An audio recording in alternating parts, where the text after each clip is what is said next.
Among the thousands of interesting and historic relics sent on loan to the Great British Festival in London this year is a tall silver cup from the United States. When it was fashioned by expert British silversmiths in 1851, it was said to have cost 100 guineas, or about $500 in our money. And some Britishers allowed, "That's too much for a mug without any bottom, but it will be good to look at as the years go by." But the conservative Britishers haven't had a chance to look at that bottomless mug for 100 years, because after we won that cup in the most famous yacht race of all time, it has been safely tucked away in the vaults of Tiffany Company, where the New York Yacht Club put it for safekeeping. I'm referring, of course, to America's Cup, won from the British in the never-to-be-forgotten yacht race of 100 years ago. As this is the anniversary of that great sporting event, the papers and magazines have had several mentions of the Yacht America, and banks and museums have had special exhibitions. The nautically minded State Street Trust Company here in Boston had a fine-scale model of the America on display, and etchings, lithographs, and actual photographs of the America have been on view at the Peabody Museum in Salem. Life magazine had an article a few weeks ago called $20 million for Revenge, dealing as it did with the various attempts of English sportsmen to get the cup back to Britain. And in the August issue of Rudder magazine, the eminent yacht designer L. Francis Herreshoff of Marblehead had a swell story about the Yankees who designed and built the America. Behind the building and sailing of this famous American schooner yacht is a fascinating story. And here briefly are the details. In the year 1850, when all Britain was getting ready for their great jubilee, and workmen were hustling to finish the Crystal Palace to hold interesting exhibits from all over the world, a London merchant wrote to a friend in New York as follows: "Inasmuch as we will be holding yacht races in connection with our great celebration next summer, why don't you get some American sportsmen to enter a Yankee yacht?" And then he added, "If no one American cares to assume the expense of building a boat and sailing her over to compete, maybe a group of Yankees would underwrite the venture." Now, if that Britisher had his tongue in cheek and thought that any American-built yacht would be so soundly beaten across the pond that we'd be the laughing-stock of the world, he got the surprise of his life. This wasn't the first challenge Britain had flung in our direction, and as usual, it was accepted with typical Yankee enthusiasm. Mr. John Cox Stevens, Commodore of the New York Yacht Club, got 5 of his yachting friends to form a syndicate. Then they looked around for experts who could design and build a boat which would beat the pants off our British cousins. Down at the foot of 11th and 12th Streets in New York on East River were the offices of the Steers brothers and the shipyard of boat builder William H. Brown. The Steers boys had designed the popular pilot schooners and packets, and neighbor Brown had built them, along with sloops, barks, tugs, and ocean liners. So down to 12th Street Mr. Stevens went, and he told Messrs. Steers and Brown all about the British challenge, and he asked them what they could do for him. George Steers says, "I know just what you want, a smart schooner yacht, along the lines of my pilot schooner Mary Taylor, which incidentally had the sharpest bow in New York and was very fast." Mr. Steers continued, "I might even suggest a sharper bow and a bit more rake to the mast." And Mr. Stevens interrupted to ask, "All right, Steers, what'll she cost us?" 31-year-old George Steers drummed on his desk, grinned, and said, "If the yacht we built for you fellows wins over there, you'll have to pay us $30,000. But if she's beaten in English waters by any vessel her size, you won't owe us 1 red cent." The contract was drawn up and signed. This was November 1850, and they promised the new schooner for the following April. But as frequently happens in boat building, there were unavoidable delays. And besides, George Brown wasn't the kind of a shipbuilder who could be hurried. So it was the first week in May, 1851, when the schooner was finally finished. Time was getting so short, the syndicate called on Brown and Steers and said impatiently, "I don't think you fellows realize how far behind you are on schedule. Queen Victoria has opened the exposition, and the races will be starting in a few weeks. We'll have to have trial runs, change the rig, get a crew, and the yacht that you promised us hasn't even been launched. Now, here's a proposition for you. You get that schooner into the water immediately, and we'll pay you $20,000 cash, and we'll take her off your hands without even a trial." The deal was closed, and a couple of days later, the schooner yacht, which was destined to make history in more ways than one, slid into the East River, and as not one of her sponsors was on hand to see her launched, it remained for boat builder George Brown to christen her America. It had already been decided to sail her over to Le Havre for final rigging, but naturally Stevens wanted to try her out, and he was flabbergasted when his own yacht, Maria, sailed circles around the new America.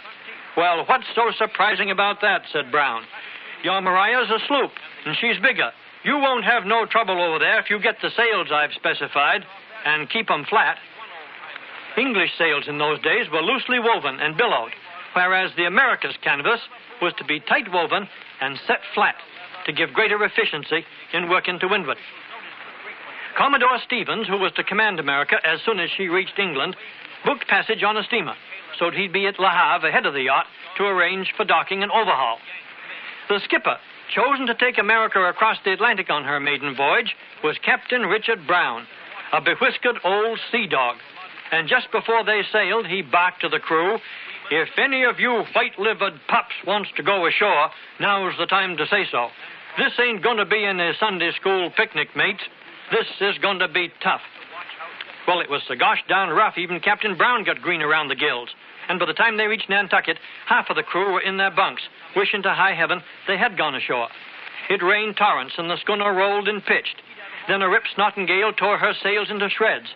Then they were becalmed for 5 days. Then another gale struck, and everyone but the Steers brothers was deathly seasick. James Steers kept a log of that notable crossing, and you can read it today at the New York Yacht Club. But most of the notes that he put into his little book were about what they had to eat and drink on the way over. On one of the stormiest days, Jimmy wrote in his diary, "Just had a fine dinner of veal pot pie with Indian fritters and claret sauce, but only 3 of us was able to get to the table." Well, they made port in Le Havre on July 21st, having crossed the Atlantic in 20 days and 6 hours. Commodore Stevens was waiting at the government dry dock, where the America was quickly berthed. Her topside was given a fresh coat of paint, she had her bottom scraped, and the new tight-woven sails were broken out and put on. Then Commodore Stevens took the helm, and away they sailed for Cowes, England. Now, on the way up to Cowes, they met the fast-sailing British cutter Laver. She appeared to be itching to race America. Stevens shouted, "Let her go, boys." And away America went, beating the British yacht by over half an hour. And you know, that so scared those English sportsmen, they positively refused to meet the America in a race. Commodore Stevens sent challenge after challenge, but he got no takers at any price. And finally he entered the schooner America in the Royal Yacht Squadron's regatta, which was held on Friday, August the 22nd. This race was over the regular squadron course around the Isle of Wight, 53 miles and tricky. And the prize was the big silver cup I mentioned earlier, which had cost $500. On race day, Cowes, England, the spectators. They lined the esplanade, leaned out of windows, clung to the very rooftops, and all who could got into boats or aboard the excursion steamers. More than 100 flag-decked yachts were anchored in the harbor, and in front of Queen Victoria's summer residence, Osborne House, the Royal Yacht Albert and Victoria was getting up steam. Betting was quite brisk, but only a few Englishmen believed the America had a Chinaman's chance. And when it became known that Stevens would race against 6 fast schooners and 7 sloops, the reporters said the America was jinxed. One scribe declaring, "Why, she hasn't got a ghost of a chance. Sailing on a Friday with a crew of 13, and then entering a race with 13 against her on another Friday? Why, not even a Yankee can beat a jinx like that." And for a few minutes it looked as though he was right. The starting gun boomed at 10 o'clock, and before the split away, all the yachts but one made a good getaway. The unlucky laggard was the America. The Gypsy Queen, with all her sails set, quickly took the lead, followed by the Volante, Arrow, Beatrice, and Aurora. Commodore Stevens finally got underway under mainsail, small gaff topsail, forestaysail, and jib, while his 13 opponents had every square inch of canvas crammed on the regulations would allow. 10 minutes passed, then 12, then 13, and suddenly America came to life, and surging ahead, she overtook and passed all the other yachts except the Gypsy Queen and the Aurora.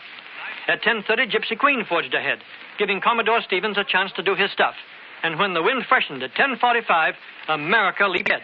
But Volante was right on her tail and gaining every minute. Shortly after this, Volante passed the America and took the lead.